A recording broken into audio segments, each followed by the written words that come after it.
0, 1. Let's get Hello started. and welcome to Beyond Top 10 Tennis. My name is Dr. Ashley Morgan-Burge and I'm your host. If you're not familiar with my work or would like to learn more about it, head on over to AIMATE International, the first tennis lab of its kind worldwide that is centered on delivering top 10 tennis rankings and is 100% backed by science. I'm the author of 13 books behind multiple theories and have been an elite coach for over 19 years and work with athletes around the world, Europe, United States through Australia. I'm also the world's leading authority in this space with my research coupled with my extensive coaching background, being responsible for landmark findings to deliver the next generation of player. With new foundations this season on my latest release, My Tennis Black Book, Federer, Nadal, Serena, Djokovic, the 2025 season will deliver something new. So as always, buckle in and enjoy the ride. Welcome to another episode of Beyond Top 10 Tennis. We are now, well on from the Australian Open and those special editions. Believe it or not, it's actually been a month since it kicked off. So obviously those first rounds, roughly that 2-week mark since it did wrap up, or the first slam of the season. We haven't really seen Keys in action or Sinner since then, completely understandable, but we've got actually a lot happening, or that has happened last week, that we're going to wrap up, as well as this week one's in action. There's already some surprise results that I'm actually really excited to get into. I was looking at those initial first rounds and how the draws were unfolding, especially in Doha, and it's very surprising, but as far as the data is concerned, it's almost on point. So look, before I get carried away, if you've been with us for some time now, thank you so much. You know what we're all about. If you are new, welcome, thank you so much. I would encourage you, as always, to track back to early episodes to get a feel from where we've been, where we're going as well. Those foundations were really set in those early, I'll say those 50 episodes, and the trajectory since then. My latest release came out just before Christmas, so oh my goodness, time has flown. That's probably the 6-7 weeks or 8 weeks, I guess, roughly now that it has been out. So this one is my 13th, and it's really powerful. Because yes, it does actually integrate. For example, you have weekly homework, for lack of better wording, that does include, for example, look, week 1 of block 2 in February, which we are actually, that was a good page turn. If you can see, which means you would be up to listening to episodes, say 20 and 21 this week. The topic you would be talking about would be functional movement, power and balance. Some of these readings, the initial, I'll say, blueprints were on AIMATE International. Some of the topics were in one of my earlier releases. I'll say the yellow one back there. Original covers, so they are a little bit different, the newer versions when you do get your copies, or if you choose to do so. So that's the secrets to optimal performance success, and obviously the secrets to optimal coaching success. There are some episodes in readings for that. But I did promise around our special editions for the Australian Open, since essentially the Australian Summer of Tennis coincided with the release of My Tennis Black Book, that now, since things have died down, they've slowed down a little bit, that I can finally share more of My Tennis Black Book with you, and how important, fundamental that is this season. That said, you do have your goals every single month. You get to write down, you've got your topics, and you will also see book chapters. So this week, for example, if we are on obviously week 1, we're probably week 2, but I won't get carried away. You've got 3 levels. So the secrets to optimal performance success will be your level 1, very important. Level 2 will be your What is Your Game Missing series. What is your game missing? The first edition, as well as the Science of Elite Performance is level 3. So that's where you're going to start.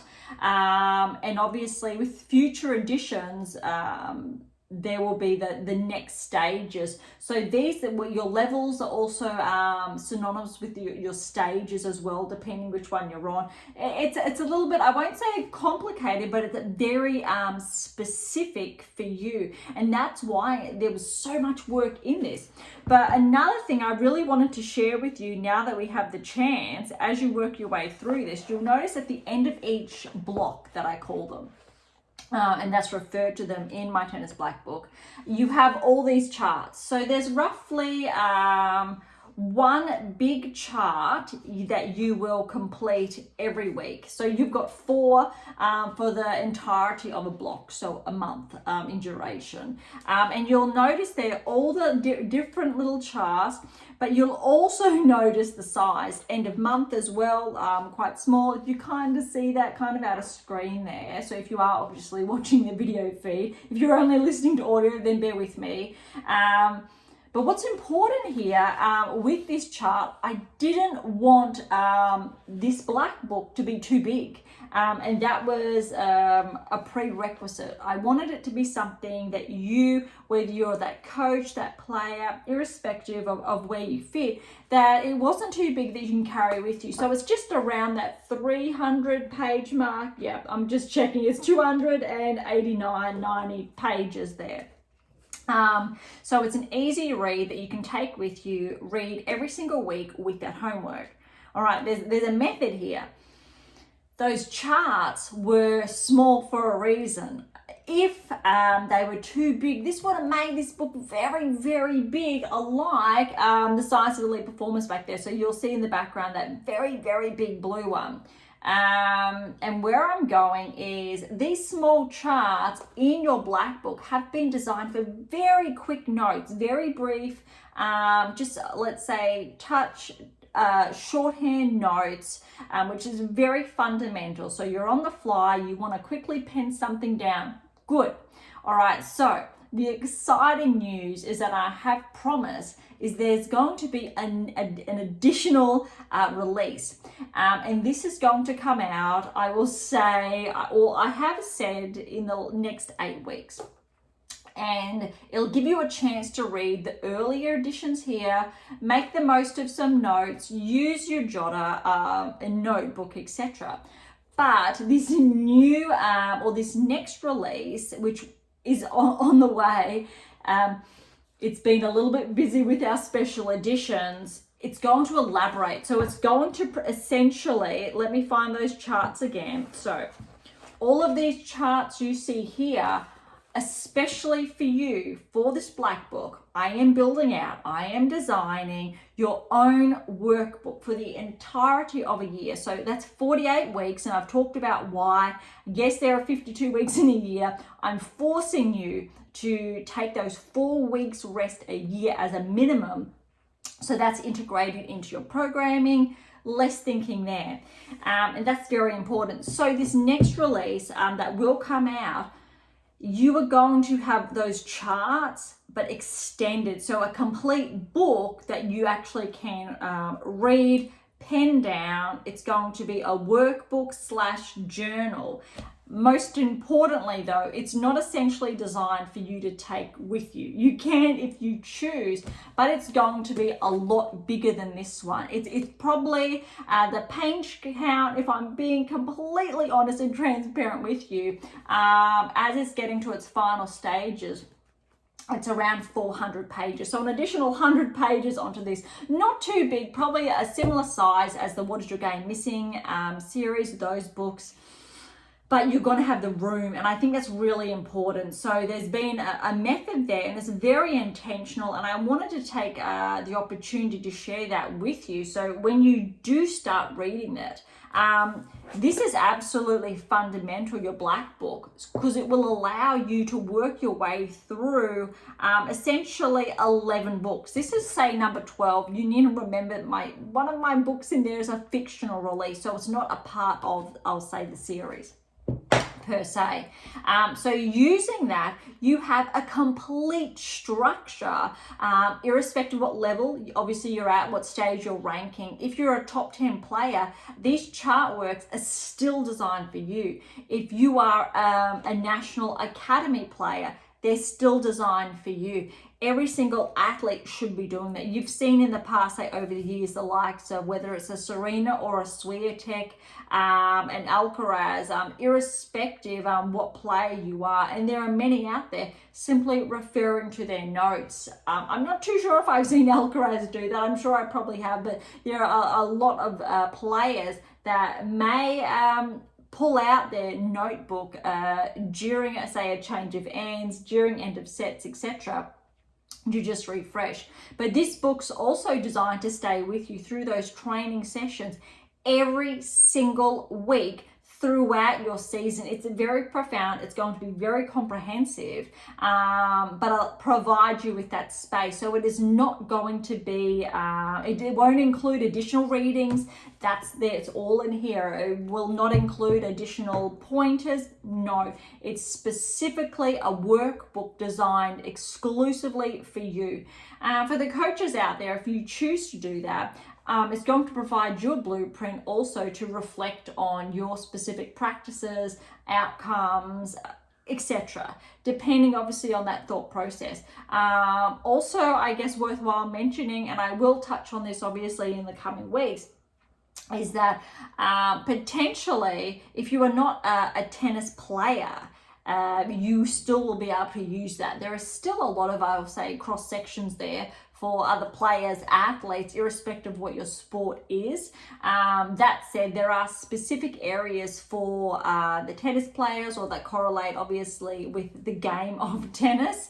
But that's really important, I think, to mention. And I'm really looking forward to it, to be able to share more of that with you. And obviously, this season, I will share more here. I've already dived into, say, block 1, and how this has been structured in your black book. Is instead of saying, I'll say months, each month's being deduced to a block, to allow you to more concretely look at your not chart work, but the rulers around periodization to, say, mitigate overtraining, to better prepare for your next tournament. And so there's room in here for your tournaments that will not be included in this next book. The next book is built as an extension, so opposed to doubling up. This is ideally a prerequisite to read, to really know how to use your workbook, your journal. That title's still in the works, but I think that's really important that, one, this is your go-to, then to extend on those notes, really designed to spend, I will say, between 20 minutes to maybe even longer every single day working on that. So it's obviously human behaviors built into that.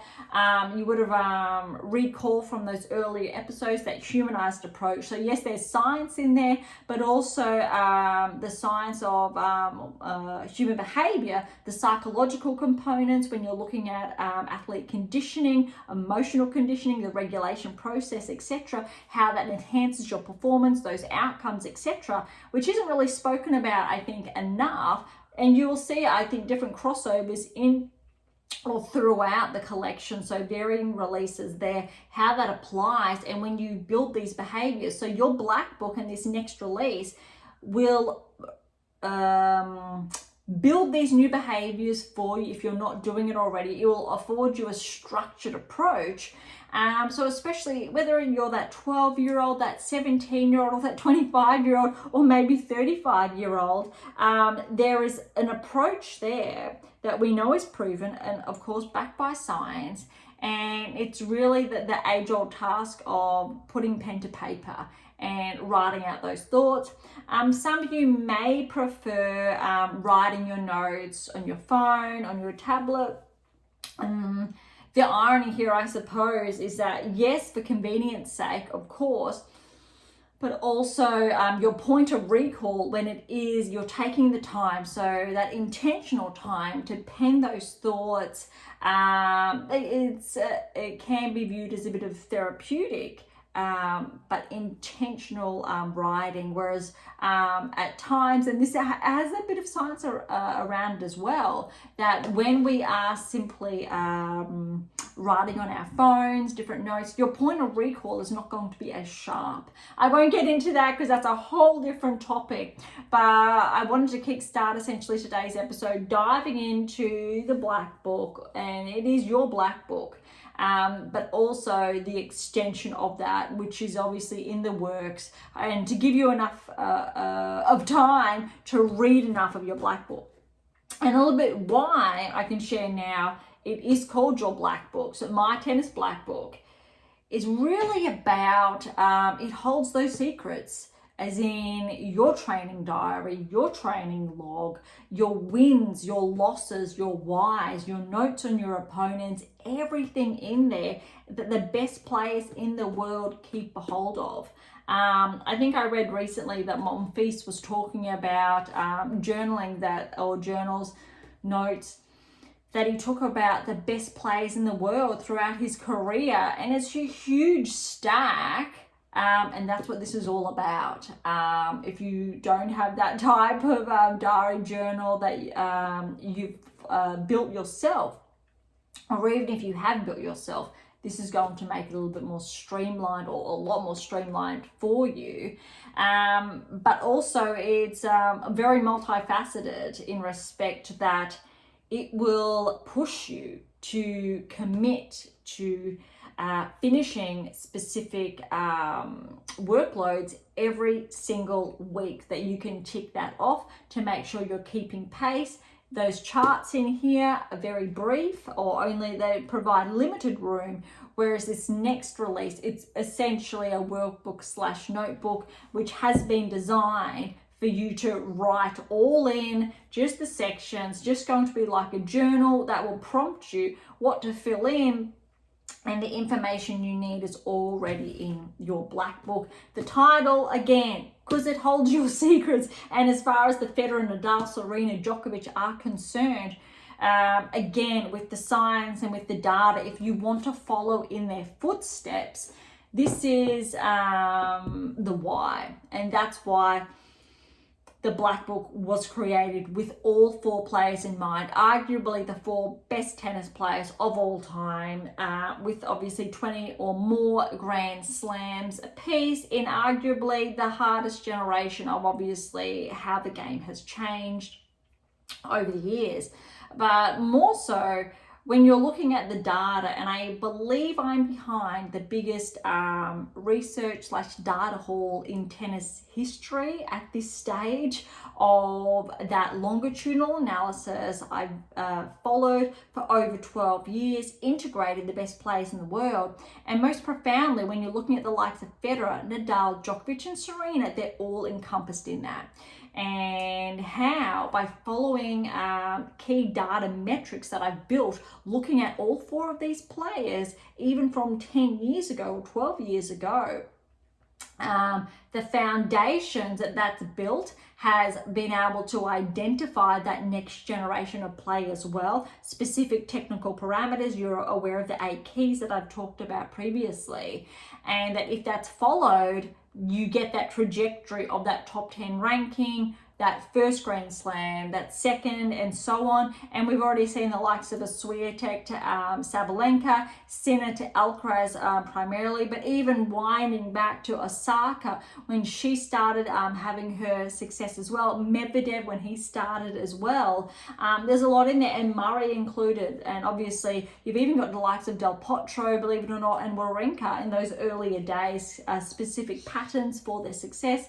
Raonic, even back then, before he was a top 10 player, was in there. Monfils, obviously Svitolina, there's Azarenka, there's so many players from 10 years ago, 12 years ago, 15 years ago even, to now, and obviously everything that has happened with that next generation of play, we'll term it.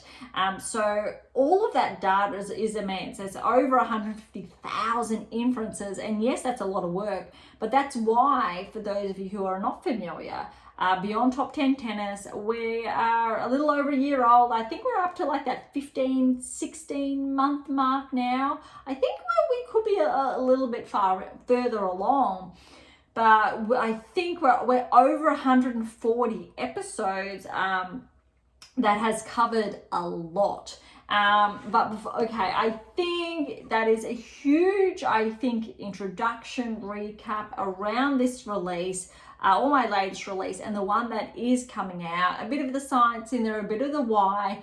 Let's dive into, obviously, the events. As always, WTA's here, ATP's here. But before we do that, if you've got any questions about that, head on over to AMA International. You will find a lot of the resources there. Earlier, I will say information, data points to consider where to start if you're not familiar with the work, to not just improve your game, but to amplify it. All right, WTA, ATP, we're going to kick off obviously with the events from last week, and we do have obviously new winners, runners-up, or champions to touch on. We'll do WTA first and ATP, and obviously we'll do the results and then followed by the rankings. All right, so we're kicking off with the Mumbai Open. So it's a 125. It finished up obviously over the weekend. We didn't dive into it too much last week, purely because rankings are around that 100 mark, I think that threshold. Semi-finals, here we go. Teichmann and Rajawaran Ravathi, 3-1 to Teichmann. I must apologize as always for my pronunciation. I do try my best. Other semi-final there, we had Sankyu and Marino, and Sankyu with the win there, 2-2. Finals, Teichmann and Sawensky there. Teichmann with that win, 3-4, but 5th and 8th seeds respectively. So we have seen, courtesy of Teichmann's win, her ranking be bumped up. So she literally has entered the top 100. So literally ranked 100. So well done to Teichmann. Also Sawensky, because we started to see Sawensky make some inroads towards the last quarter of last year. So her ranking is now 115, just for context.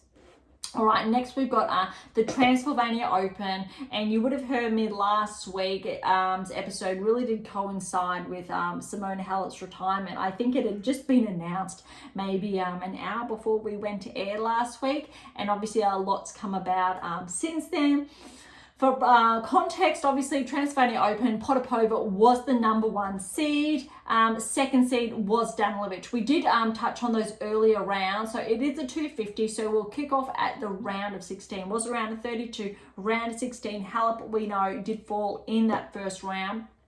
All right, Potapova over Gulbik, 4-5. Sadal over Blinkova, 2-6. Kalinina over Lamens, 1-6, 6-4, 6-4. Sasnovich over Stistuk, 3-5. Cocchiaretto over Bogdan, 3-0.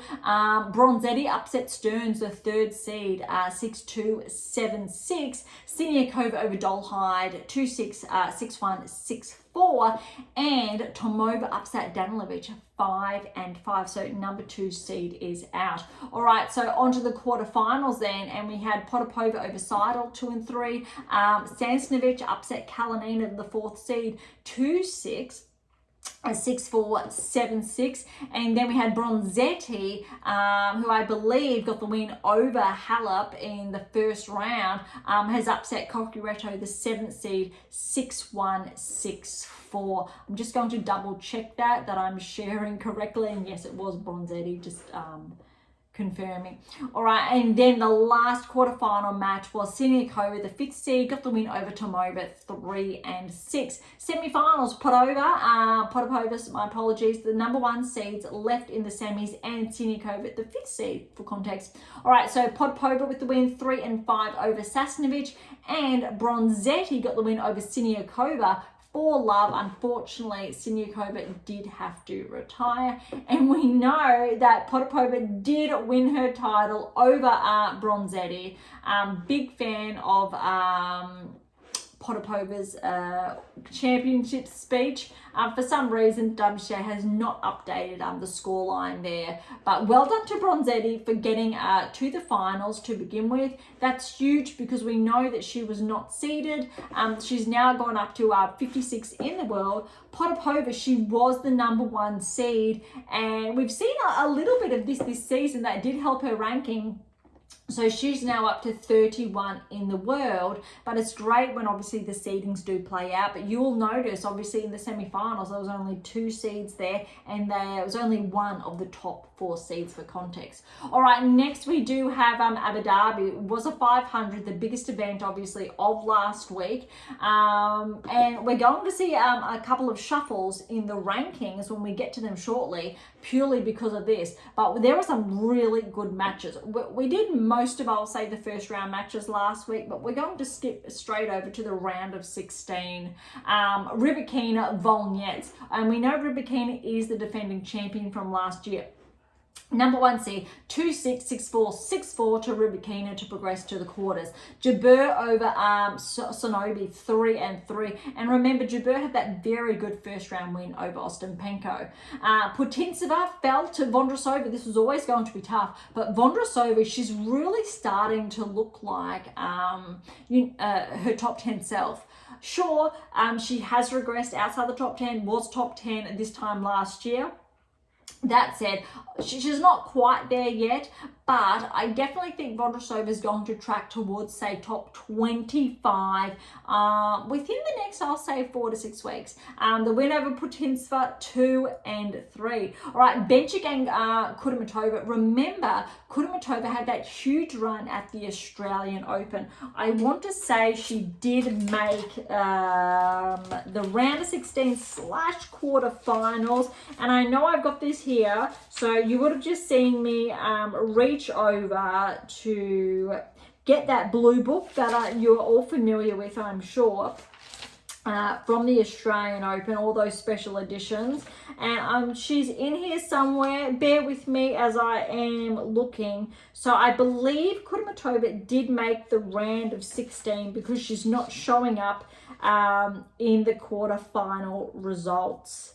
But recall, she was not seeded and she made some very, very impressive inroads that were not anticipated.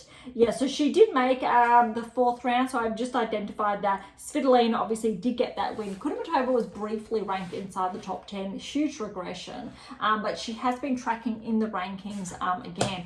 But I'm sharing this because she got that huge win over Samsonova in the first round. It did go to 3 sets, but Bencic and Kudermetova faced off in the round of 16, and Bencic was absolutely brutal. 6-love, 6-love. We know Bencic made the quarters in Australia. That said, her rankings still did not push inside the top 100. Blows my mind. I talked about, I think last week before, that her ranking was not protected with maternity leave, but she's been doing the hard leg. Sure, she's had those wild cards, etc., but that level of play and how she's come back is huge. It reminds me of when, I'll say, Serena came back after obviously having her first child. We didn't really see, I'll say, Osaka or Azarenka really reach these heights. Svitolina, when she came back after having her first child as well, or only at this stage, really came out firing, and Bencic's doing the same. Due to, I'll say, physiology, human body, genetics, etc., every person will recover differently to their level. Some are very fortunate to be able to get back sooner than others, and it is definitely no easy feat. So Svitolina was able to do it. Huge. Serena, yes. Bencic, wow, with that win. All right, Fernandez and Sun. So Fernandez, very good. 6-love, 6-3 over Lulu Sun, remembering obviously her Wimbledon results last year. Kruger has upset Kazakhina, the 3rd seed, 1-6, 7-5, 6-4. But remember that scoreline, please, with Kasatkina, because how she's playing this week in Doha is very impressive. All right, Pavlyuchenkova, Linette. Linette was too good for Pavlyuchenkova. That said, Pavlyuchenkova did have to retire in the second because 5-7 first set. So Pavlyuchenkova did get that second set. Linette was up 4-1 in the second when Pavlyuchenkova did retire. All right, next was Noskova and Badosa, and this was always going to be a maybe because Noskova got the win over Badosa, 4-1. Interesting fact is that Noskova, she did not live up to, I'll say, her expectations in Australia as last year. She did knock out Swiatek. I believe she made the quarters, round of 16 quarters in the last Australian Open. Didn't get that far this year. I believe I was maybe second, third round, not too sure. That said, her ranking did regress outside the top 30, but she's starting to get some good wins under her belt, which looks like Noskova. I'm going to say she's one to watch because she's got some more results we'll touch on. All right, quarterfinals, we had Rybakina and Jabeur, which really this time last year would have been a semi/final. Rybakina, very good win, 6-2, 4-6, 7-6, 7-4 in that tiebreak. But what that really suggests is Jabeur, I think, has found her groove again. She's found that rhythm. Those 8 keys are getting tighter and tighter. They're not complete, obviously, with her ranking. She's probably got 6 keys firm in there, waiting till I'll get a better grasp of those final 2 before she tracks closer towards the top 10 again. But a very good win, and we're really starting to see some positive signs from Jabeur. All right, Vondrousova and Bencic, very tightly contested, but 7-5, 6-3 to Bencic. And Kruger upset Fernandez then. She is on a roll, 7-5, 4-6, 6-2. And then Noskova, Linette. Noskova got the win over Linette, 4-3. This is what I'm sharing about Noskova. She's really starting to track, especially when we're looking at rankings and key correlations. All right, semi-finals, we had Rybakina, Bencic, Kruger, Noskova. Bencic upset the defending champion Rybakina, 3-6, 6-3, 6-4. And then Kruger, another upset over Noskova, 7-6, 6-4. We are definitely going to see some changes in the rankings. And as far as the finals concerned, Bencic got her first title as a mum over Kruger. But it was tight. It was 3. 4-6, 6-1, 6-1, but oh my gosh, from say the Australian Open and now in Abu Dhabi, Bencic has really been shining. I'm looking forward to how she's going to perform, especially say Indian Wells, Miami. And if she really does go deep, I think in those events, we really should see her hopefully break into the top 30. She definitely deserves that with her current level of play. All right, next we are on to Qatar, so Doha. It is the first 1,000, or after obviously the Australian Open, well, that's very different, 2,000, for the year. Very important to note here, Swiatek is the defending champion. She's won it the last 3 years in a row. Huge. Interestingly though, and we need to be mindful of this, Sabalenka did not play last year, most likely because obviously her results in Australia, being the defending champion, etc. And she probably had extra rest. As we all see, Keys, I don't believe, is playing in Doha. I don't believe she is in the draw. I believe she had a withdrawal, a bit of a shoulder niggle from memory.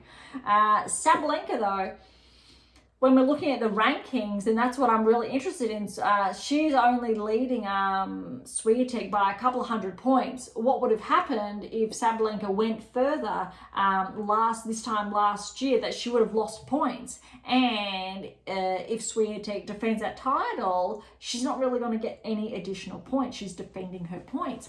But since Sabalenka did not play last year, ironically, points are not going to change, which is a little bit counterintuitive, I think, of the points, but we probably won't see any shuffles as far as rankings are concerned until next month. Also because a couple of the players, without oversharing yet, without knowing the results, they will not. They're close, obviously, inside the top 10, which means the top 4 should remain the same at this stage. We may see a bump of the top 5 just slightly change, but top 10 we may see a little bit of a shuffle there. All right, on to the result. Sabalenka with a bye, first round, full haul here.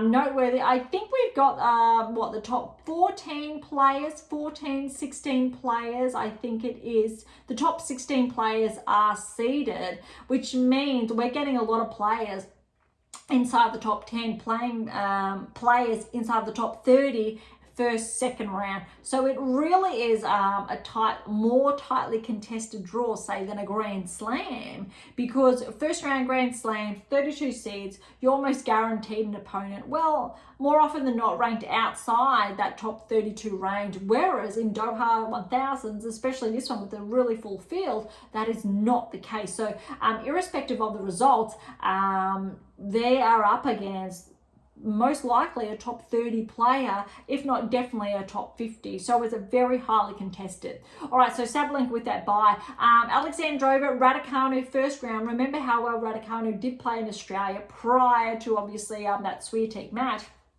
Alexandrova's been playing some very good tennis. 6-3, 7-5 over Raducanu. With that result, I am not going to be surprised if Alexandrova gets the win over Sabalenka with how she's been playing, but we'll get to that shortly. All right, Tauson and Mertens. Mertens with the win here, 6-love first set, then Tauson retired. Not too sure why, but she's played a lot of tennis this summer from New Zealand, so Auckland, remember making the finals, having that title there, and really pushing Sabalenka. I believe it was the second or third round in Australia, but Tauson's definitely one to watch this season. All right, Buska and Kalinskaya. This is an upset. Kalinskaya, 14th seed. We know her ranking regressed slightly with not playing in Australia. But Buska, 6-7, that was 3-7, that tie break, 7-5, 6-4 over Kalinskaya. Very, very tight there, but well done. All right, Kasatkina and Kudermetova, but Polonina, not Veronica. 6-love, 6-love. That's what I want to draw your attention to, because I'll say how Kasatkina, or her result, she didn't really progress as far as her ranking would suggest, obviously in Abu Dhabi, but in Doha, that is absolutely brutal for her first round encounter. All right, Evanesian over Wang, 7-6, 1-6, 7-5. That was very, very tight there. All right, Svitolina, Vondrousova, that was a blockbuster first round match. Neither players were seeded. Look at this scoreline. Love 6, 6-2, 7-5. Huge win for Svitolina. Yes, that was hers as far as her ranking is concerned. That said, Vondrousova pushing Svitolina that far really suggests that top 25 ranking-ish. Not quite top 20, I'll say, but let's have a look at the rankings after as well. Obviously, with that loss, we won't see any tracking, but I'm looking forward to next month as well to seeing how Vondrousova picks her game up. Pegula, my apologies, 6 seed with a bye, Gore for the bye as well.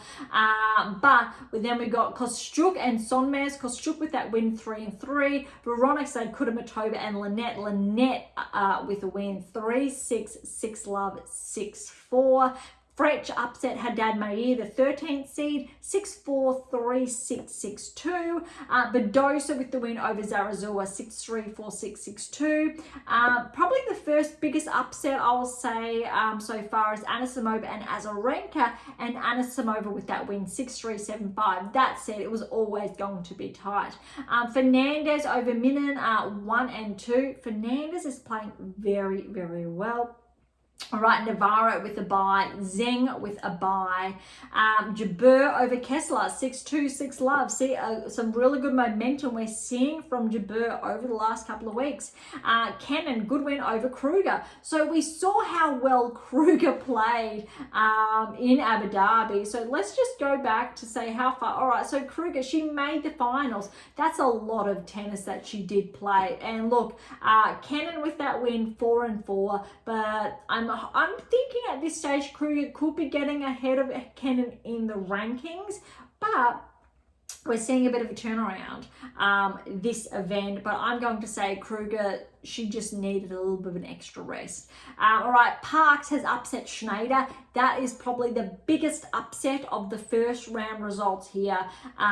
Schneider, I believe, did go deeper last year or in last year's event. Points may be tweaked a little bit depending, obviously, of players around her ranking range. Was the 11th seed, so we don't have, I'll say, all top 15 players in action. I think we do have a couple of notable players inside the top 15 not playing, 1 or 2 there. All right, but a very huge win for Parks there, 6-4, 7-6, 7-2 in that tie break. Samsonova with the win over Sun, 3-3. Going back to Samsonova's been playing well, but that's 2 earlier losses for Sun in a row. Ostapenko, another win, so we're seeing she's getting some more wins this time of the year. Remember, former top 10 or top 10, roughly around that range this time last year. She's had a bit of a regression in the rankings, but we're looking at seeing a bit more momentum here. So 2-1 over Ito. Garcia with the win over Yuan, 6-1, 7-6, 7-5 there. Paolini, 4th seed with a bye. Rybakina with a bye. Stearns over Yastremska. That's a little bit surprising. Granted how well Yastremska played. I think it was last week or the week before. But Stearns, she's got momentum this season. I'm not going to be surprised if we do see Stearns crack inside the top 30. 7-5, 6-3 there. Shramkova over Kalinina, 2-3. Mira Andreeva over Volnets, 4-6, 7-6, 7-4, 6-3. And this one is going to be tight. So remember, we got Vekic Noskova. Recall what I was just saying about Noskova a short time ago in Abu Dhabi. And this definitely, I was calling this upset. 2-4 to Noskova. That's a huge win. I'm looking at Noskova definitely back inside the top 30 when we get to the rankings. That should be the case. Tracking towards potentially, yes, top 25, maybe top 20. I would say midway through this season, Noskova, we may very well see her edge inside the top 20. Yeah. All right, Putintseva over Uchiyama, 6-2, 6-7, 5-7, 6-3. Sakari, very good win over Rus, 4-6, 6-3, 4-love, and unfortunately Rus had to retire. Swiatek with the bye. Huge second round matches, but round of 32. So for context, when we're looking at Sabalenka, Alexandrova, I am calling an upset. Why I'm calling an upset? Yes, the result is in front of me, and I'm going to share this shortly, but trust me, I did review all of this yesterday before these matches did unfold, because I'm very interested in this event, because we're getting to see players, how they're playing after Australia in the biggest event. Next week, I think we've got the same situation or circumstances for the ATP Tour. A little bit different this week because it's full of 250s, which we will get to shortly. But this is going to be very interesting. Again, this is why I preface Sabalenka, her rankings, she's safe as far as Swiatek's concerned as well, purely because she did not play, no points to defend. If she was defending those points and potentially dropped a couple of hundred, we could see a ranking shift, but that's not going to be the case, most likely until next month. Now, Alexandrova has upset Sabalenka 3-6, 6-3, 7-6, 7-5 in that tie break. So look, it was absolutely close with that third, obviously, in that tie break. That's really huge. I'm curious though. Sabalenka losing in the finals, she still played very good tennis, obviously the keys, we know that. And now with, I guess, this earlier loss, it might take a little bit. Just to find her feet, to regroup, which I'm sure she's the number one in the world, by all means capable of, but the best of us, we do get a little bit of a hit when that does happen. So I'm really looking forward to seeing how Sabalenka performs in future events, if she plays a 250, if it's next week, a 500, before obviously, or she gets some good matches under her belt before, say, the likes of Indian Wells and Miami. All right, Mertens and Buska. Mertens with the win over Buska. Remember, Buska took out Kalinskaya first round, 2-3. Kasatkina and Evanescence. Enemesian. Look at this, 2 and 3 to Kasatkina. She's got that momentum. She's really starting to show signs of really owning that top 10 ranking. I believe she's 11, but we are missing a top 10 player here. Let me just check, because yeah, that's right, Keys is out. That's the player who we are missing, and that's why there's a little bit of a shift obviously in the rankings. And I don't believe Collins is playing either. That's why we're seeing Kasatkina seeded as 10. But because of this result, or these results, we may very well see Kasatkina back inside the top 10 after Doha. All right, good win there for Kasatkina with that 2-3 over Enemesian. Enemesian, though, I think is one to watch as well. I'll say top 40. All right, Pegula and Svitolina. This could have gone either way, but this was a very, very good result for Pegula. 6-3, 7-6, 7-3. I love that scoreline. Svitolina obviously stayed with Pegula the entire match. Pegula just got that edge, and I think she really needed that. Needs these type of wins to really correlate with her ranking. Otherwise, we will see a repeat of last season where Pegula was not correlating with her ranking until that finalist result at the US Open. All right, Gauff and Kostyuk. Remember, Gauff had that bye first round. Check out this scoreline. But remember, Kostyuk has been tracking 6-2, 7-5 to Kostyuk. Huge upset, but that's why. Okay, so Gauff is obviously third seed. So when we're looking at 1, 2, 3 in the world, Sabalenka, Swiatek, and obviously Gauff, and Swiatek is the defending champion. Swiatek has enough of a lead over Gauff that if she doesn't defend the title, she's still going to hold on to that second ranking or number 2. Gauff, with this earlier exit, she will potentially lose points. So let's take a little bit of a detour here. Let's go back to this time last year, which is not going to show me at this stage. I was hoping it would, but I was looking at, it did show it a short time ago where I was able to look at, I think, Sabalenka obviously not playing. That's not going to be the case, so my apologies. I was hoping to have a look at how far Gauff tracked, but we'll have to hold off on that. So that's going to be interesting to see how the rankings do shuffle as well next week. Linette and Fretch, both of these players have been performing very well, both tracking in their own right, really following, I'll say, Swiatek's footsteps, even though I do believe Swiatek is the younger of the three. 7-5, 5-7, 6-4 to Linette with that win. Well done. Okay, Badosa, Anisimova, again, this is one of the matches that could have gone either way. We know how well Anisimova can play, and especially with that first round win over Azarenka, and how Badosa, I'll say, played or didn't play her best in Abu Dhabi. But look, Anisimova with that win, 4-3, that's a very big win. And with how well Kasatkina's playing, that kind of reaffirms that we may very well see Badosa bounced out potentially of the top 10 and Kasatkina back inside if she continues to track. There is around that 500 points separating, I'll say, Kasatkina from Badosa there. So that's if I'll say, but Kasatkina, my apologies, can track to maybe the quarterfinals. That's a real scenario, or even the finals. But I think it's too soon to call. All right, Fernandez then and Navarro. Fernandez with the upset, 6-2, 6-2. Noteworthy, Navarro's season started a little bit like this. Then she had those very tight matches, obviously, in Australia. She got through, played some great tennis. But Fernandez, she's been solid. I'm going to say that Layla's looking like she's going to break into the top 20 in a matter of weeks, if not next week. And she may be, I think, in contention to get very, very close to the top 15.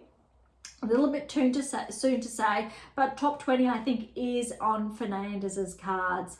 Zheng and Jabeur. So look, Zheng, she wasn't able to defend or get to the finals of the Australian Open, so she did lose those points there. Her ranking only shifted slightly, still inside the top 10, but since I can't access this time last year, in Doha, this was always going to be a very highly contested match with how well Jabeur's been tracking, and it really does look like, in fairness, Jabeur's almost playing her top 10 self again, or that level. Not quite, but she's definitely getting there, which is great to see. Look at this, Jabeur with the win over Zheng, 4-2. Not surprising in any way, shape or form. We haven't seen that level from how Zheng, I'll say, finished the 2024 season.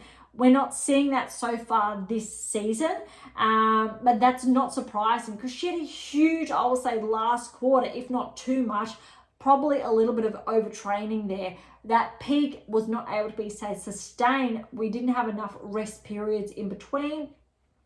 However, I don't think Zheng has too many points to defend in the first half of this year after Australia, because she really did have a regressive result, or her level of play wasn't as such. So her points do not need to be defended until, I'll say, the second half of the season, where she really did do achieve some wonderful results.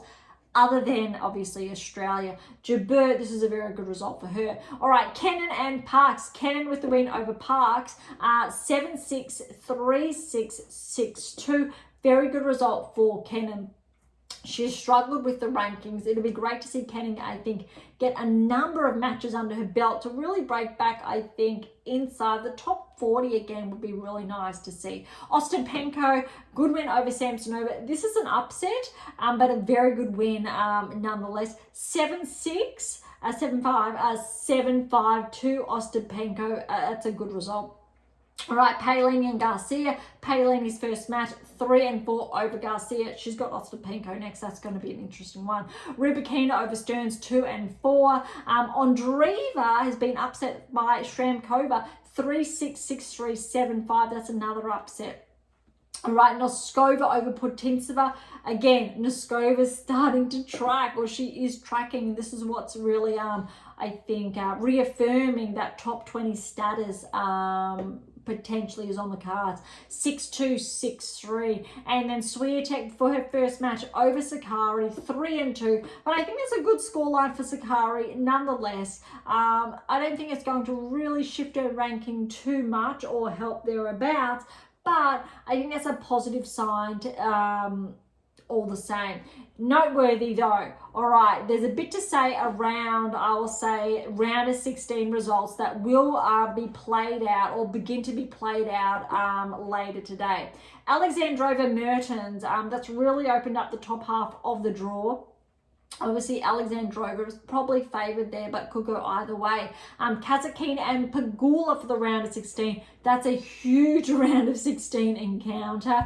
Kostyuk and Linetzi, the top half of the draws opened up with Gauff, Sabalenka out. You need to favour Kostyuk, I think, to go. I think almost potentially all the way in this top half with how well she's been playing. Anisimova Fernandez, that's going to be tightly contested. Want to give Layla the edge there. Again, either way. Jabeur and Kenin. Next, we've got Ostapenko and Paolini. You really want, I think, the draw to open up there for Paolini. She's definitely, I think, how well she played in Australia. Svitolina got the best of her, but I'm looking forward to seeing how well Paolini can track. But Ostapenko's playing some very, very good tennis. All right, Rybakina Shramkova, that's opened up. Rybakina did make the finals last season, potentially on track again. However, if Rybakina gets through her round of 16 and Swiatek, that's a repeat of the finals in the quarterfinals. That is brutal for both players and their points respectively. All right, Swiatek and Noskova have each other in the round of 16. Noskova was that player who took Swiatek out of the 2024 Australian Open. Let's see how well. I think that's a tough one. In all fairness, I think Swiatek has a very hard draw when you're looking at Sakkari, Noskova, potentially Rybakina next. And after that, it looks like potentially a Paolini or Jabeur if that draw does play out. But this is a very, very tough draw, I think, for Swiatek.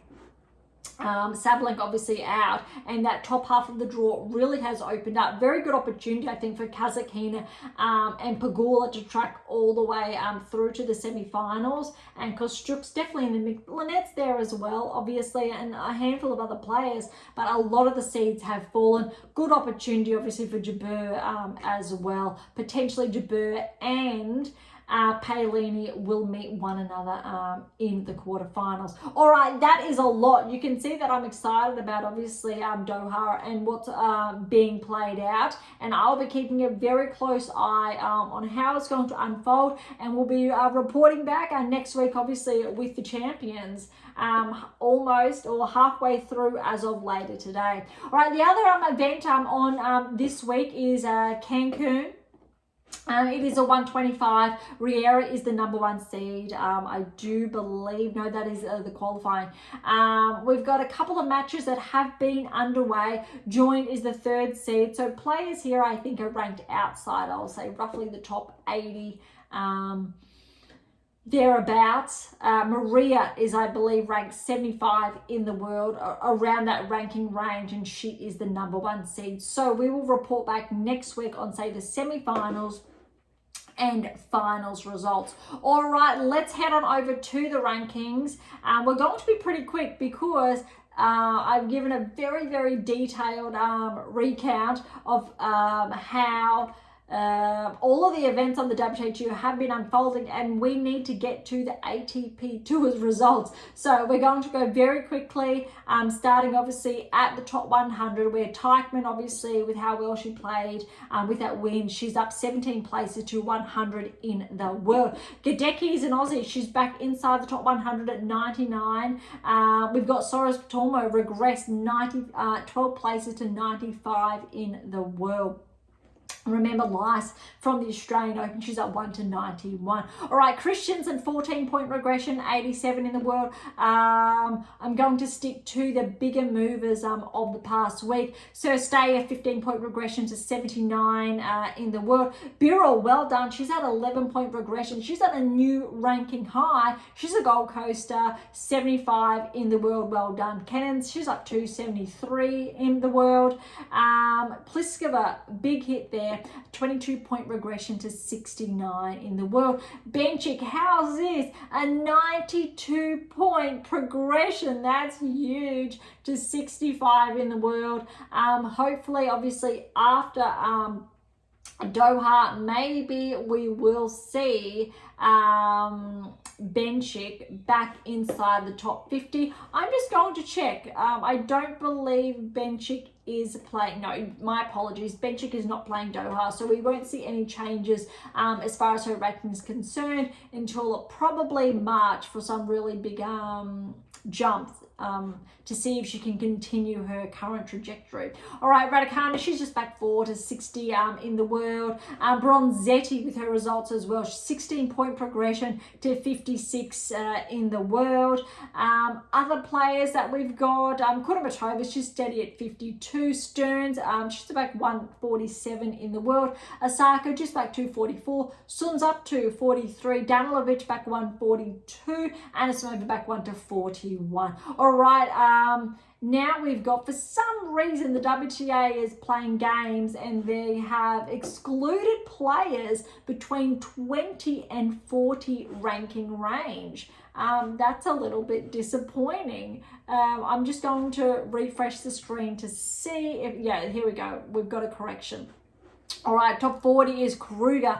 She's up 11-point progression to 40 in the world. Torsen's back 5 to 39 in the world. Vondrasova, she's up 3 to 34. Jabeur's back 2 to 35. So we know those two top 10 players, they're on the cusp of breaking into the top 30. Noskova's up 6 points, 33 in the world. I'm not going to be surprised if next week she's back inside the top 30. Potapova, after that win, she's just at 1 point to 31 in the world. All right, kicking off the top 30, we've got Azarenka there. Sakari's at 29. Then we've got Fretch. just for perspective, I'm looking to see where, Lynette is up 2 places to 36. Just when we're looking at obviously what I've touched on between Lynette and Fretch and their 3-set result. All right, Fernandez, she's up 27. Alexandrova back 126. Pavlyuchenko's up 125. Then we've got Bulter, who is not in action in Qatar. Samsonova back 323. Then we've got Svitolina and Kostyuk. Top 20, Putintseva, Vekic is back 219. We've got Kalinskaya at 18. Mukova is up 2. She is definitely on the cusp of joining the top 10. I would say around April. Let's have a look and see if that's correct, because if she continues her current level of play in that trajectory, she's definitely on the brink of becoming a barrier breaker this season. All right, Haddad, Maria, Andreeva, Krejcikova, all steady. And then we got Schneider at 13. Kazatkina is just back 112. Collins up 111. That's really, I think, a case of losing points and just a little bit of a shuffle there. Top 10 has stayed the same. Badosa, Navarro, Zheng. All right, Rybakina, though, is out of the top 5. She's back at 7 in the world. Keys is up 1 to 6. And that's because we're going to see Rybakina did not defend, obviously, her title in Abu Dhabi, so a bit of a shuffle there. But because of that, Pegula's up 1, so she gets back inside the top 5. And that is why I am hopeful we're seeing more of a correlation with rankings and results. Separating, say, Paolini and Pegula is roughly, I'll say, 400 points. Between Paolini and Gauff, there's about that 1,300 points. So Gauff's exit should not be impacted. Even if, say, Paolini wins in Doha, she will still stay at 4. If Pegula does, we will see a shift in the rankings. But with Keys out, Rybakina, yes, she's still in action. But even if Rybakina does win, actually, she will get to 4 in the world. So that's a potential, but we've got Zheng out, Navarro out, and Badosa out. So really, top 10 players left are Rybakina, Pegula, Paolini, and Swiatek. Swiatek obviously won't be gaining points because of she needs to defend her title. If she does not defend her title, she still has that 2,000 point lead on Gauff, so that rankings will stay firm.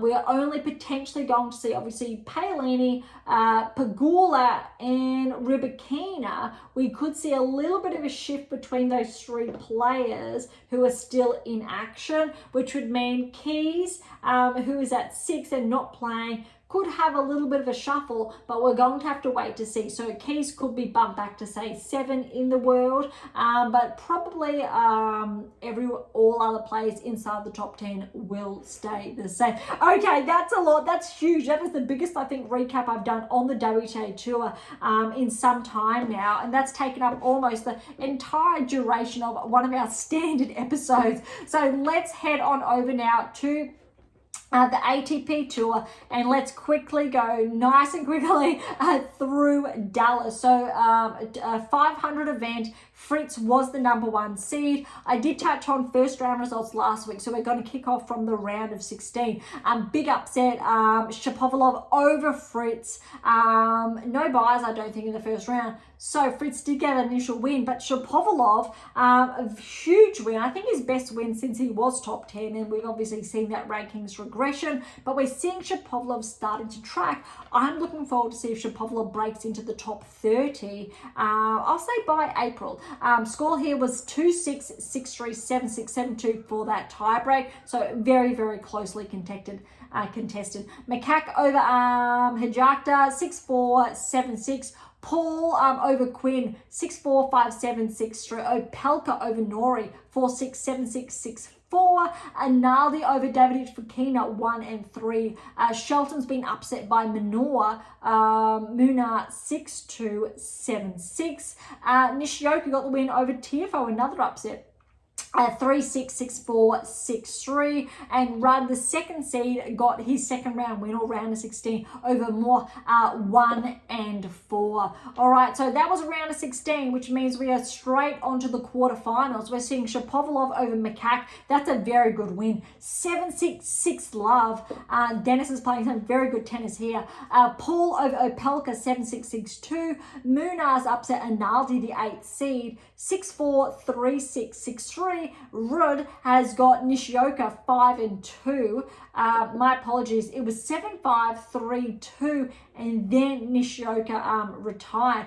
Look at this for the semi-finals, though. We've only got the 2 seeds in Paul and Rudd, respectively, but Shapovalov's on fire. He's upset Paul in the semi-finals, 7-5, 6-3, and Rudd's playing some good tennis, but Munar pushed him to 3 very tight sets. Check out this scoreline: 6-2, 2-6, 7-6, 7-4 in the tiebreak. And look at this finals: Shapovalov and Rudd. Best tennis I think Shapovalov's played in the best part of 2 to 3 years. 7-6, 6-3. That first set tiebreak was 7-5, but well done to Shapovalov. That type of scoreline over a top 10 player really suggests Shapovalov is tracking towards top 30, if not top 20 this season. I'm very much looking forward to seeing how Shapovalov does track, because he did start to track, I'll say mid to later or late last year, but he's definitely been showing up. He's back inside the top 100. With this ranking, Shapovalov should probably be closing in on the top 50. All right, and that was obviously the Dallas Open of 500. So there are some good points on the line. Shapovalov picking up 500. He could actually be closer, or more so, inside the top 50, potentially top 40. If I do take a sneak peek. And yes, Shapovalov is up 22 places to 32 in the world. That is huge. I am so happy for Shapovalov, because he's a former top 10 player. I think he had a couple of injuries. I'm not too sure, but there was that quite a steep regression outside the top 100. And boy, oh boy, has he been able to claw his way back in the best part of the last 12 months. And it has not been an easy feat for him. And that's really what he's been after. That's huge. Similar, I'll say, to Felix Auger-Aliassime, who was inside the top 10, had that regression. Not as steep. He still maintained, I think, a top 30 ranking. But Shapovalov outside the top 100, back in, very significant. All right, on to Rotterdam, and we've got some really, I think, exciting results here, because Alcaraz, recall, was the number 1 seed. And the number 2 seed was Medvedev, just for perspective. So we did touch on, I will say, the first round results last week. Hopefully most of them, but we're kicking off round of 16. It is another 500 event, so there are obviously points on the line. May see a bit of a ranking shuffle or closing in, but we'll get to that shortly. All right, round of 16, Alcaraz over Vasori are 2 and 1. Martinez upset Rune, 4 and 1. Rublev, good win over Marizan, 7-6, 7-6, 7-2, and 9-7 in those tie breaks, respectively. Hurkacz over Lecheka, 7-5, 2-love with a retirement there. Ultima, lucky loser, has upset Phil's, the 7th seed, 6-4, 3-6, 7-5. Dimonor over Menzik, 4 and 4. Tsitsipas, good win over Greekensborg, but it was tough. 6-7,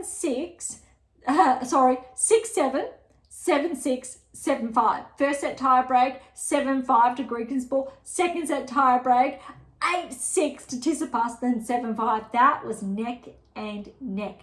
All right, next, the last round of 16 is Medvedev and Bellucci, and Bellucci's upset Medvedev, second seed, 6-3, 6-7, so that was 6-8, 6-3. Very, very tight. Shame for Medvedev there, but well done to Bellucci. That is a very huge or significant win there. All right, quarterfinals there. Noteworthy, we do have 1, 2, 3, 4, 5 seeds, but we aren't going to see them all progress. Here we go. All right, Alcaraz over Martinez in the quarterfinals. We've got 2 and 1. That's, no, my apologies. No, yeah, it is a repeat of the scoreline, so I thought that was potentially a mix-up. So well done to Alcaraz there. Hercax has upset Rublev. Huge win for Hercax, because you need to remember this time last year Hercax was inside the top 10. 6-7, and that was 5-7 for that tiebreak, and then 6-3, 6-4 to Hercax. Nice and tight. Hercax, you need to give him a good shot of closing in on the top 10 again. Maybe a barrier breaker. Not too sure. I want to see some more results come through, because we definitely have other players vying a little bit more closer, but Hercax is still in contention. All right, de Minaur, very good win over Altama, 1-4, and Bellucci is on a roll, has upset Tsitsipas in the quarters, 4-2, which means as far as the semi-finals are concerned, we've got Hercax, Alcaraz, de Minaur, and Bellucci, the qualifier, which means Alcaraz over Hercax, 6-4, 6-7, 5-7, 6-3. That's a very good, I'll say, result for Hercax, but well done to Alcaraz there. And de Minaur over Bellucci, 1-2. First final, I think, for both players of the season. Well done to Alcaraz, though. A little bit too good. Alex did push him to 3, 6-4, 3-6, 6-2. So we have seen a bit of a shuffle in the rankings, which is great. I believe Alex is on or equal to his career high ranking. And as far as Alcaraz is concerned, he is very much gaining on Zverev, but he's not close enough. Yeah. All right. Now we got Maselli. Is a 250. This one actually kicks off this week, or has just kicked off. So that wraps up last week. So the Open Province, we'll call it, in France, a 250. Medvedev is the number 1 seed, and Humbert is the 2nd seed. So not all matches have been played out. I think the rest of the first rounds will be played out later today. So we'll go through most of the ones that have been played. We've got Struff over Guanard, 5 and 6. Kakanov has a bye, so he's also playing. Medalovic over Kolignon, 3 and 4. Altama over Naldi, 2 and 2. Vertaine's upset Korda in the first round, 6-7, 7-6, 6-4. Borges is the 8th seed. He's upset Wawrinka, 6-7, 7-6, 6-3. But great to see Stan pushing the best players, or some of the best players in the world. Borges, I believe, is still top 30 or thereabouts. Bergs over Shanek, a qualifier, 4 and 4. Zhang over Howells, we've got 6-3, 6-7, 7-6, and Hercax is the number 4th seed with a bye. Sonego, remember how well he played, obviously, the Australian Open. I believe this is his first tournament back or after. Good win over Van der Zandschulp, 6-1, 3-6, 6-3. Van Ash over Bonzi, 3-6, 6-3, 7-6, 9-7 in that tiebreak. Bublik over Gasquet, 4 and 4. Humbert, obviously, with that bye in the first round. So we will follow up on those results next week, kicking off from the round of 16. Hoping more good things for Medvedev, seeing if he can get some more traction under his belt after that earlier loss, I believe it was, we'll say, in Rotterdam, where he did lose earlier. Yeah. And that one was, no, he did obviously get that first round win over Wawrinka, and then Bellucci obviously got that win in the second round, or round of 16. All right, on to Delray Beach. Fritz, number 1 seed here. Let's see also if we can pick up from his results in Dallas. He obviously had that bye first round in Dallas. And Rinderknech obviously got that win very early on. So, no, Fritz got the win first round, and then Shapovalov upset Fritz in the second round. Look, we've been discussing a lot of tennis today. So let's see if Fritz can get some traction. It is a 250, but I think it will help his ranking staying, I think, really tight-knit inside, I think, the top 5, purely because we know Alex is going to gain some traction. Also Casper, so Rudd has been as well. But Fritz has, I will say, there's a 600-700 point lead thereabout. All right, so results so far in Delray Beach, we've got Boo over Hijakta, 6-2, 6-love. That's a huge win. Well done to Boo. That's a bit brutal there. Nishikori's playing, but again, a lot of these are matches. The rest will be played out later today. Davidovich Fokina over Daniel, lucky loser there, 6-2, 7-6.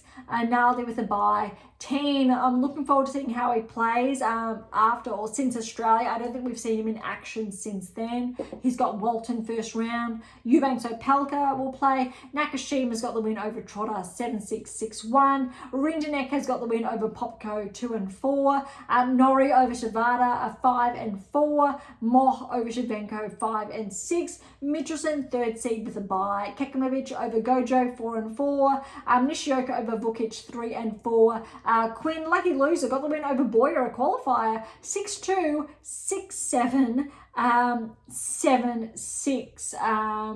Very, very close. Obviously, with the lucky loser qualifier, both of those are neck and neck. Garon is the 5th seed, I believe, and he has the bye first round. I believe he's taken the place of Paul, that Paul withdrew, and obviously Paul would have been the 2nd seed there. All right, the last event we've got on the ATP Tour this week is a 250 in Argentina, so the Argentina Open.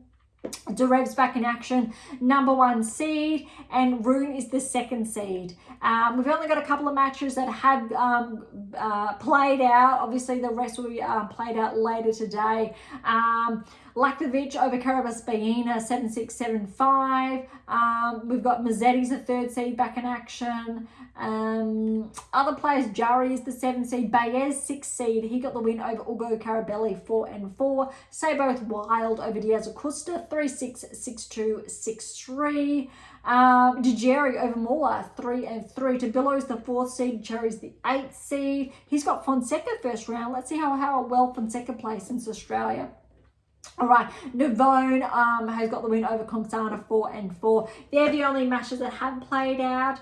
But next week we will kick off most likely from the round of 16 or thereabouts. But we still have some big matches to go. But I'm looking forward to seeing how Rune tracks after those earlier losses last week. Also Zverev, to see him back in action. So let's head on over to the rankings to discuss that a little bit more. Not as much, I think, jam-packed detail on the ATP Tour this week, because we do have those smaller events underway, and we don't have too much shuffling that has gone on, but I'm looking forward to next week, I believe, when we've got the more bigger events underway. All right, I'm kicking off at 100. Diego Montero's back 1-100, and Fonseca's back 1-99. Remember Fonseca's result in Australia. He's a next gen player. He won, I believe, the next gen finals late last year around Christmas time. But again, hopefully he gets some traction this week. Otherwise, more likely than not, he may very well bounce out of the top 100, hopefully temporarily there. All right, focusing on the bigger moves, we've got Duckworth, 9-point regression to 95 in the world. Paulie has had a 9-point progression to 93 in the world. Gasson's back 8-91. Shevchenko's back 6-88. Ugo Carabelli's a 23-point progression to 87 in the world. Welcome back to the top 100. Okay, Komsana's a 3-point progression up to 84. 96 points back to 83. Teen Spectre's back 182. All right, Altima, 13-point progression to 80 in the world. All right, we've got a couple of moves around the 1s to 5s here. I'm looking for the bigger ones. Here we go. Bellucci, 24-point progression to 68 in the world. That's a huge jump. Darderi, 13-point regression to 59. Next up, we've got, I'm going to go with Muna, 11-point progression to 53 in the world. And before we know it, we're already inside the top 50, where we've got Garant. He's had a bit of a hit there. 8-point regression to 49 in the world. Mensik up 2-45. Echeverry is back 4-44. Martinez is up 3-41. Borges is back 2-39. He was actually closer towards the top 30. So it's hovering there. Let's see if that changes for next week. Senego's just back 1-35. Then we've got Berrettini back 1-34. Monfils back 1-33. And as I shared a short time ago, Shapovalov, a 22-point progression, 32 in the world. If he can maintain, I think, his hold inside that top 32 range, then we know good things. He's going to have a better chance at Grand Slams, picking up that ranking, and maybe very well this season we'll see Shapovalov back inside the top 20. Again, still only 25 years of age. Both Shapovalov and Igor Alisime were top 10 players, very young, very early, but again, they're both very young.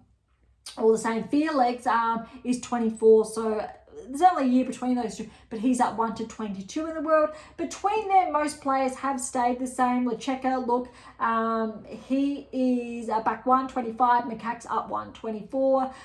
Then we've got Korda, and Kakanakov is up 20. He's back 1 to 21. All right, as far as the top 20 is concerned, Hurkacz is up 1 to 20, so he's back inside the top 20. He was around, I think, that 15, 16 range a few weeks ago, but let's see how much Hurkacz can track over the coming weeks. Most all players have stayed the same inside the top 20. A couple of shuffles. Humbert's back 2 to 17. Mazzetti's up 1, 16. Draper's up 1 to 15. Shelton's back 1 to 14. Dimitrov's back 2 to 13. Rune's up 2 to 12. Tsitsipas is up 1 to 11. So again, Tsitsipas is on the cusp. He spent predominantly all last year just on the cusp after he was bumped outside the top 10 at 11. A little bit of a shuffle, but he's back to being there. And I'm not going to be surprised, really, if Tsitsipas gets back inside the top 10 in the coming weeks, because the likes of Rublev, that level of play has been fluctuating. Medvedev as well. And there's only, I'll say, around 300 points separating Tsitsipas from Rublev. Paul's a bit more ahead by another 250-ish points. Medvedev, though, when we're inside the top 10, Rublev, Paul stayed the same. Medvedev's back 1-8 in the world. I think, ironically, that's Medvedev's lowest ranking in a few seasons. Djokovic then is at 7. We've seen this happen before, probably not in the last couple of seasons though. All right, de Minaur is his 2-point progression up to 6 in the world. We've got 500 points roughly separating him from Rudd, so there's still a bit of a gap there. And then we've got Fritz, Alcaraz, Zverev, and Sinner respectively. But look, Fritz has got extra points this week. Alcaraz obviously picked up that 500, but still he is closing the gap, 600 points or a little bit more separating Alcaraz from Zverev. So Zverev would really like to do well this week to keep that lead. But, you know, Alcaraz, I'm not going to be surprised if we see a bit of a shift between these two, with Alcaraz back to 2 in the world, I'll say by April. So after Indian Wells, after Miami, I think we could really see Alcaraz back to number 2. And maybe mid-year, we could very well see, or in the last half of the season, Sinner, Alcaraz maybe again vying for who's going to finish the season as number 1. Because remember, this time last year, similar gap between Swiatek and Sabalenka. And with the last couple of weeks of the season, obviously the two of them changed places. But this is definitely one to watch. And I did share more about that in last week's episode. But because we've gone so much over time today, I'm going to hold off and we can discuss more on those rankings and those changes and really what's in store for the next couple of weeks or leading up. Finishing off the hardcourt season around obviously March, April, before the clay swing gets underway. I can't believe we're already talking about that, but oh my goodness, has today's episode been jam-packed, and I really hope you have enjoyed it. All right, so thank you so much for listening. To grab your copy of my new release, My Tennis Black Book, Federer, Nadal, Serena, Djokovic, Navigate and Plan Towards a Top 10 Ranking, head on over to AIMA International or Amazon, so irrespective where you are based in the world. For any comments or questions, head to AM8 or Topic Thread, or leave comments directly on YouTube or Spotify. To interact with Beyond Top 10 Tennis, catch up on our blogs, or to sign up to my newsletter, all links are in the episode notes, as well as how to access Pink Octopus books and Spruik. If you enjoyed today's episode, please like, subscribe, share, and all of the above. Would be incredibly appreciated. Beyond Top 10 Tennis exists for you, so please consider sharing us near and far. All right, and if you're serious about heading towards a top 10 ranking or want to know what you're missing to secure that maiden Grand Slam, don't be shy and come and say hi. All right, on that note, thank you so much for listening. I'm so incredibly grateful. I'm your host, Dr. Ashley Morgan-Bird, and this is Beyond Top 10 Tennis.